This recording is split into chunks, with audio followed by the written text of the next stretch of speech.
The title of this video says this is the worst piece of tech ever made. But is it?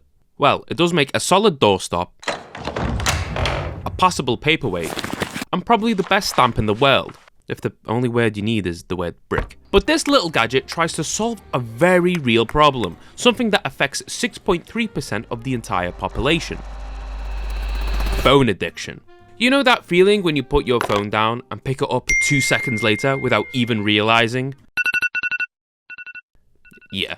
This device tries to fix that by metaphorically bricking your phone.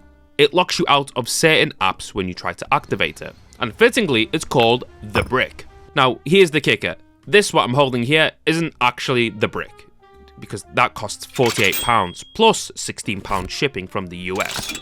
Naturally, I said, yeah, no thanks, and decided to make my own version, which is going to be way cheaper. It's going to be 3D printed and doesn't require any code to connect with your phone. And yes, don't worry, I'm going to show you guys how to make it. So first, I figured out how the original brick works. Turns out if you hover your phone over it, it kind of works like Apple Pay and triggers an action. That's done through something called NFC, or near field communication.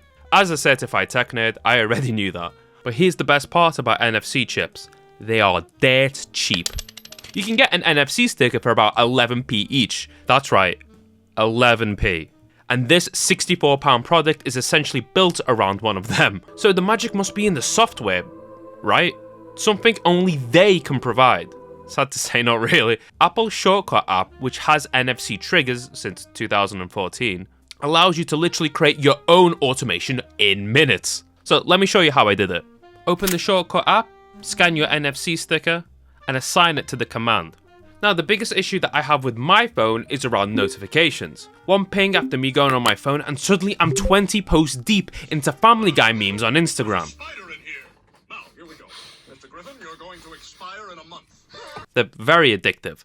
So I told my sticker when it's been scanned to turn my phone onto Do Not Disturb. And boom, that's it. My phone addiction problem, mostly, solved, and it only took 3 minutes.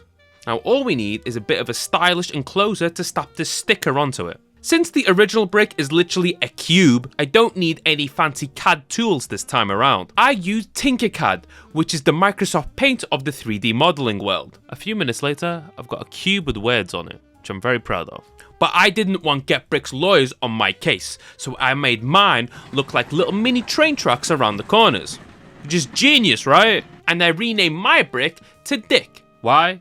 Because I'm making fun of these guys a bit too much. I feel a bit mean, I won't lie. Look, it's a neat idea, but £64 for this? Oh, come on. Why not offer like a subscription service instead, or at least throw in some extra features? Anyway, once I've had the design down, I exported it and sent it to a 3D printer. Now, you might be wondering why I'm running around really awkwardly while swapping out some filaments. The 3D printer I was using was in a commercial workspace, and the colour that I wanted was grey to match the real brick, which wasn't currently loaded in, so I switched it out very badly. I wanted to cut off the filament so I get a perfect edge. Seamless. I accidentally shoved the leftover piece into the tube though. This entire process, which is supposed to take 2 minutes, took 20 minutes of me googling, watching 3 Ultimaker 3 tutorials on YouTube, and oiling up some parts. Why do I always do this? The process is really simple and straightforward, and of course I just waste an afternoon doing it.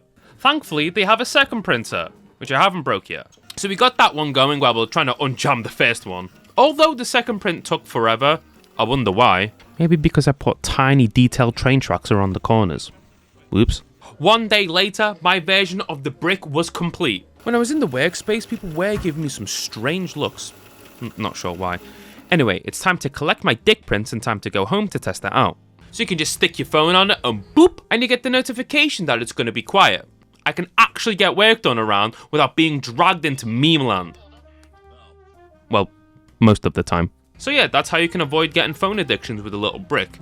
But I hope you guys enjoyed it. Hopefully this isn't the worst piece of tech you've ever seen, and Get Brick, the company, adds more features to the app, because I think the idea of it is useful, but maybe the execution needs a bit of tweaking. And also it's too expensive, guys, come on. But if you've got a 3D printer and an NFC sticker lying around, which I'm guessing most of you don't, you can totally make one of your own.